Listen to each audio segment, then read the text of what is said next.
pressure new on House Speaker Nancy Pelosi because some top Democrats in her caucus are now privately lobbying her to begin impeachment proceedings.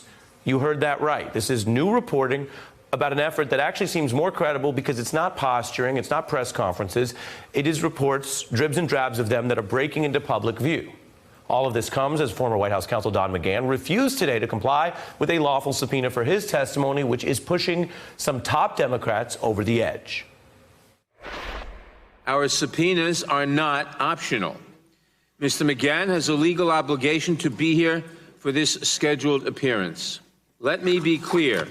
This committee will hear Mr. McGahn's testimony, even if we have to go to court to secure it. Late today, Democrats issuing these new subpoenas to key players, Hope Hicks and Don McGahn's chief of staff. But the pro-impeachment caucus is basically arguing that the best way to get action on all of these subpoenas is through an impeachment probe. Now, here's this new reporting I mentioned. The Washington Post states that at least 5 members of Pelosi's leadership team pressed her in a closed-door meeting. This was last night, asking to at least let the Judiciary Committee begin impeachment proceedings. And then later, in another meeting, Judiciary Chair Jerry Nadler, who you just saw at that committee hearing, making the same case. The Post noting this marks the, quote, first time that the chairman and the top rank-and-file lawmakers have lobbied Pelosi to begin impeaching Trump. And over at Politico, they report on the members' frustration and venting about the White House repeated stonewalling, bluntly urging Pelosi, start the impeachment process. One source describing the conversations as, quote, long and very emotional. This is a lot of reporting in more than one outlet. And it tells us that after those private talks, there are more and more Democrats. This is not just out in the country. This is not just out in the debate. This is the people that Pelosi relies on to keep the caucus together. They are all now pushing her on impeachment. And today what we're seeing is it spill out in public. We just showed you the reporting on all of those tense meetings last night. But take a look at another chairman, Elijah Cummings, getting so much closer today. Where do we end up if we do that? That's the question. And I'm still mulling it over. I'm going to talk to my colleagues when I get on the floor in a few minutes.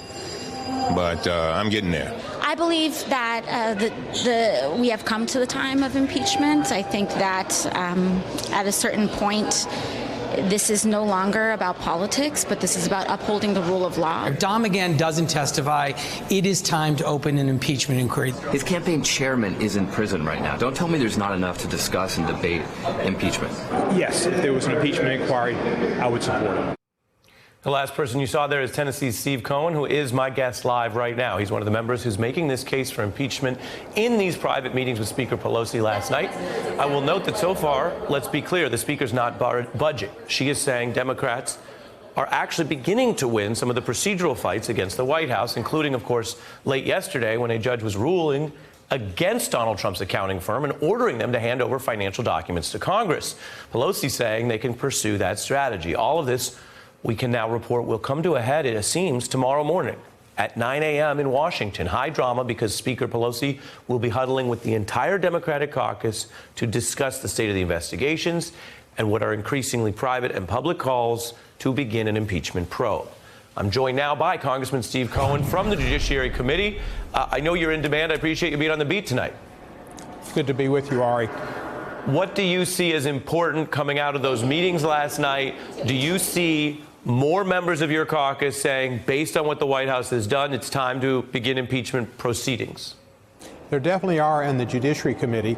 And, you know, the Judiciary Committee's got the members who care most about justice, most about the rule of law, and have within their charge to preserve the Constitution. I'm the chair of the subcommittee on the Constitution, which Jerry Nadler was for many, many years. And he has also a specific reference for the Constitution. Can you take us comes in our area. Can you take us inside those meetings? I know there are aspects of them that you're going to keep to yourself, but obviously they've spilled into the Washington Post and other outlets. Our viewers are wondering what's going on. Is this a real good faith debate? Could you move the Speaker? What was going on there in those meetings?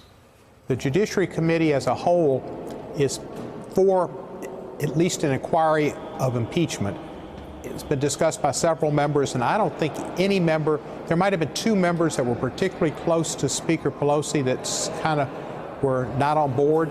but most, I'd say 80, 90% of the committee's on board to go forward. 90%. So, I mean, right there, that feels farther than we were recently. You're telling us tonight 90% of the Judiciary Committee, including the chair, want to at least begin proceedings, and they're pushing the Speaker on that now? Well, I can't speak for the chair, but I know the committee is in that position. And it's because most of us are lawyers. We have the Constitution at our heart, and most of us have probably had more interaction with the Mueller report and with the facts than most of the rest of Congress, because it's come to us, and we wanted to prep for Barr and prep for McGahn and prep for other hearings. If I ask you a question about that, would you try to answer me honestly? Always be. I swear to God. Well, sir, do you think the majority of members of Congress have read the Mueller report? No, I don't. And do you think that itself is an impediment to having a factual discussion of what that evidence portends?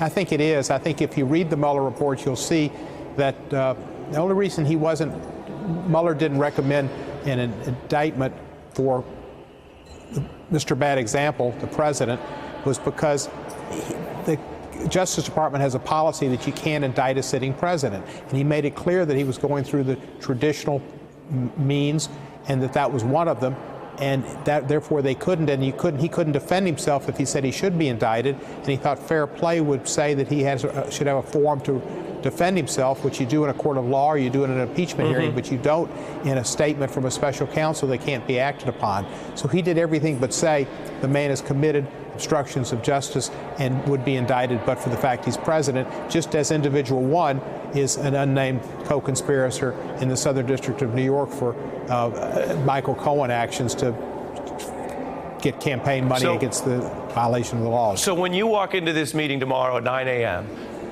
what is Speaker Pelosi going to see when she looks out on a caucus that obviously supports her, that reelected her to this position, that has incredible faith in her, which means in her judgment, but appears to increasingly disagree with her view that you shouldn't even start the proceedings, especially given what you're calling a stonewalling, what Chairman Nadler is saying, this defiance?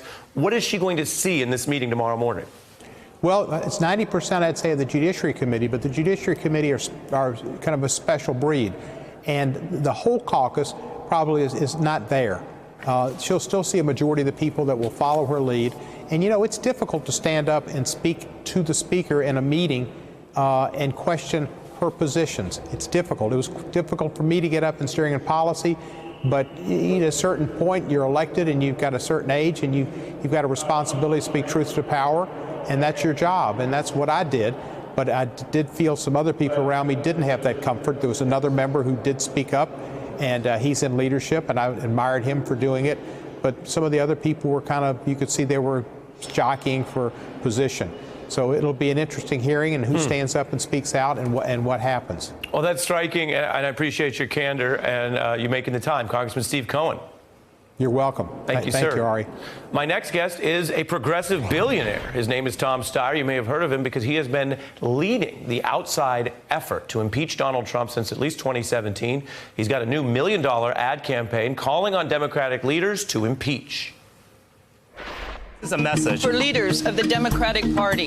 For over 2 years, this president has broken the law. and nothing happened. You told us to wait for the Mueller investigation. And when he showed obstruction of justice, Nothing happened. Now you tell us to wait for the next election? Really? really? Really? Is your campaign starting to win over people? Well, Ari, I think our campaign has represented a huge part of America for a year and a half. We have more than 8 million people who've signed our petition and specifically come out and said this president has obstructed justice, been corrupt, and should be removed from office. Well, let me rephrase my question. Are you winning over the people who have the votes to begin an impeachment inquiry in the House? Well, I think two things are happening, Ari. One is we're going directly to the American people because we believe in the power and wisdom of the American people. But I think that the people in the House, the Congress people, are watching this president who has clearly obstructed justice and clearly taken payments illegally as president. They're now watching him show utter disdain and contempt for them. So his new tactic on obstruction of justice is an absolute defiance of their right to oversee his administration, for their right to actually perform their duty under the Constitution. So they're very much feeling it personally, because this president really is trying to make himself a king. Well, it's interesting to hear you put it that way, because you're talking about the actual interaction between the way the White House is, and this is a fact, it sounds like a criticism, but it's actually a fact, defying more lawful requests for information than any White House in American history. And you're saying, what do the Democrats or the House as a governing body do about that? Because wasn't the argument a couple weeks ago, well, let's see, Speaker Pelosi said, let's work through these other channels. Do you think that your argument for an impeachment probe has actually been strengthened by the fact that those other channels are meeting with open defiance from the Trump White House? Ari, I don't think there's any question about it. I think that if this president doesn't believe that there is going to be some recompense, that there's going to be some cost to his defiance of the law, of the Constitution, of the American people, then he's going to only get worse. In fact, the idea that they can work through normal channels, he's declared that he will not be subject to regular channels, that he is above the law. He expects to do what he wants, when he wants, and how he wants, and he really doesn't care what Congress has to say about it at any time. And we have been covering this as the top story, as many outlets are tonight, because it's feeling like a push for impeachment. We just had a member of the Judiciary Committee say 90% of his committee wants impeachment, that Speaker Pelosi, who has the respect of her caucus, obviously, she just got reelected in that internal vote, is now facing this open pressure. I want to both reflect the other views in the Democratic caucus, as you know, and also bring one on to join you. Before I bring one on, let me just play a very loyal Speaker Pelosi lieutenant pushing back on all of this. Congressman Jeffries, take a look. Well, I disagree with the notion that a growing number of the House Democratic caucus want to jump straight to impeachment. We also recognize that we are a separate and co-equal branch of government. We have a responsibility to serve as a check and balance on an out-of-control executive branch. The caucus wants to proceed methodically in that regard. That's the defense of the methodical view. And joining us is also Julian Epstein. He was the top Democratic staffer on the House Judiciary Committee during the famed Clinton impeachment. And he's also warning his fellow Democrats to proceed quite carefully. You just heard what Mr. Steyer said. He's been a leader on this. What do you mean by being careful? What is the argument for Democrats against doing what my guests, Mr. Cohen and Mr. Steyer, have said tonight? Well, I think the White House Baghdad Bob legal strategy of just obstructionism and strong-arming Congress is actually potentially more illegal than even the things that were uncovered, the obstruction that was uncovered in the Mueller report. And I think it's unacceptable, and I think it certainly makes a legal case for impeachment stronger. But, I mean, to the people that argue that impeachment is just a legal question, and if the president has broached a line, that it's simply kind of it's the dutiful camp, what I call the dutiful camp, who just believe that there's a legal question. If you answer that legal question, if he's breached that, then you go forward with impeachment. I mean, I respect that point of view, and I respect the people that are on that side, but I also think it's wrong. I mean, if you look at the way impeachment was designed, and particularly if you go back to the Federalist Papers, Alexander Hamilton and Federalist 65, it is designed as not just a legal question, but also a political question. And the politics are not there yet. I think the legal benefit that you get from opening an inquiry is very, very marginal. I think the courts are making it clear right now that they have little patience for the games that the White House is playing.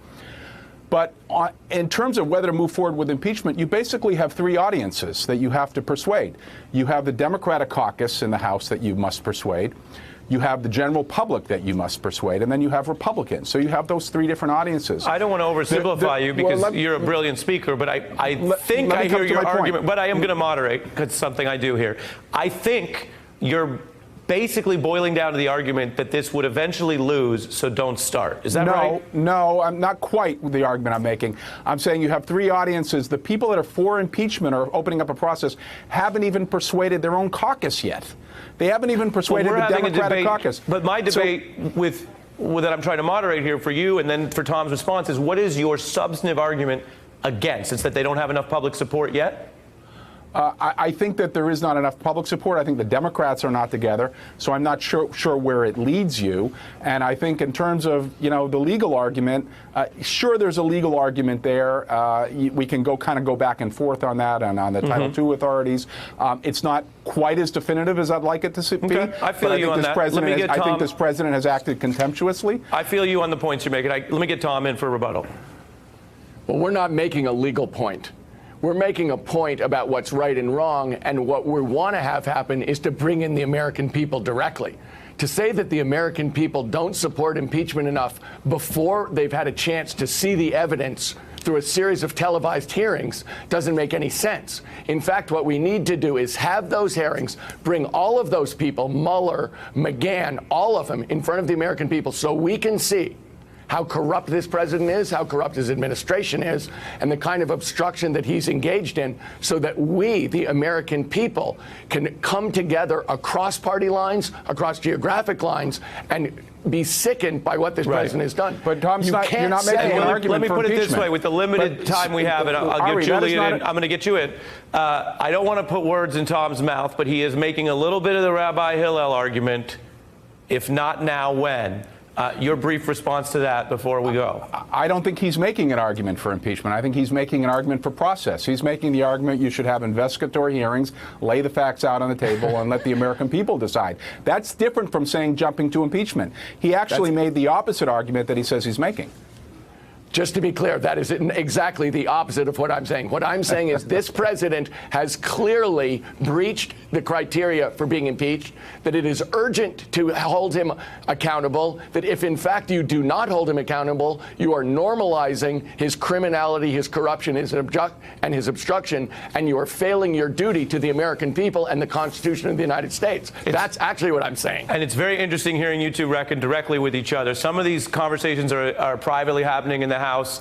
Both of you have extensive experience, and Mr. Steyer's been pushing this for some time, so I think we benefit from hearing it. It's a tough question, obviously. Julian Epstein and Tom Steyer, thanks to both of you. Hey, I'm Ari Melber from MSNBC. You can see more of our videos right here, or better yet, subscribe to our YouTube channel below. You could have been anywhere in the world, but you're here with us, and we appreciate that.